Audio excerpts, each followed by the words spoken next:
ભુજ આશાપુરા મંદિરે ઘટ સ્થાપન સાથે ચૈત્રી નવરાત્રીનો પ્રારંભ કરવામાં આવ્યો હતો। બુધવારના અમાસની રાત્રિના શુભ ચોઘડીએ મંદિરના પૂજારી જનાર્દનભાઈ દવે દ્વારા શાસ્ત્રોક્ત વિધિ વિધાન સાથે ઘટ સ્થાપન કરવામાં આવ્યું હતું। ત્યારબાદ વિવિધ મહિલા સંગઠનો દ્વારા સત્સંગ કરવામાં આવ્યું હતું। ઉલ્લેખનીય છે કે છેલ્લા 100 વર્ષથી ભુજ આશાપુરા મંદિરે મહિલાઓ સત્સંગ કરી રહી છે, ત્યારે આ વર્ષે પણ ચૈત્રી નવરાત્રીના પ્રારંભે સત્સંગ કાર્યક્રમનું આયોજન કરાયું હતું।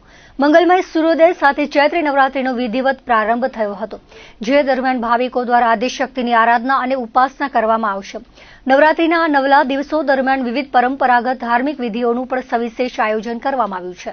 ચૈત્ર મહિનાની નવરાત્રી એક માતાજીની ઉપાસના, એક અનુષ્ઠાન અને એની માતાજીની આપણે ઉર્જાને આપણે આભા મળે એ માટે આપણે માતાજીનું આપણે ઘટ સ્થાપન કરીએ છીએ।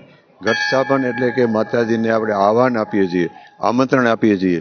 9 દિવસ જે આપણી સાથે માના ભક્તો જે કોઈ દર્શન કરે, જે ઘરે અનુષ્ઠાન કરે, એના ઉપર એની કૃપા દ્રષ્ટિ વરસે અને આ રીતે માતાજીને આપણે પ્રાર્થના કરીએ છીએ કે તારું તારું માતાજીનો જે દરેકને પોતાનો અનુષ્ઠાનનો જે પોતાનો સંકલ્પ એને સિદ્ધ કરે।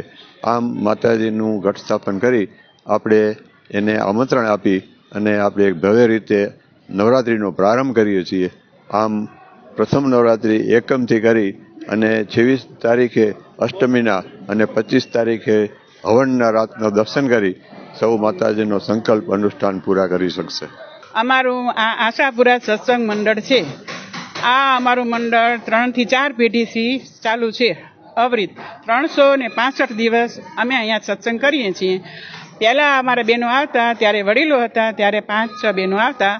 અત્યારે અમારું ગ્રુપ 50 થી 60 બહેનોનો થઈ ગયો છે અને મંદિરમાં જે પણ કાર્ય થાય, ધજા બદલાવાની હોય, 4 નવરાત્રિ છે, કોઈ પણ કામ થતું હોય તો અમારું મંડળ સક્રિય જ છે અને એ અમે મંડળ એમાં બધામાં અમે ભાગ લઈએ છીએ। 11ના દિવસે માતાજીની પ્રસાદી કરીએ છીએ, નવરાત્રિમાં અમે ગરબા લઈએ છીએ, બેઠા ગરબા કરીએ છીએ, આનંદનો ગરબો કરીએ છીએ। આ અમારી બધી આશાપુરા સત્સંગ મંડળની પ્રવૃત્તિ છે।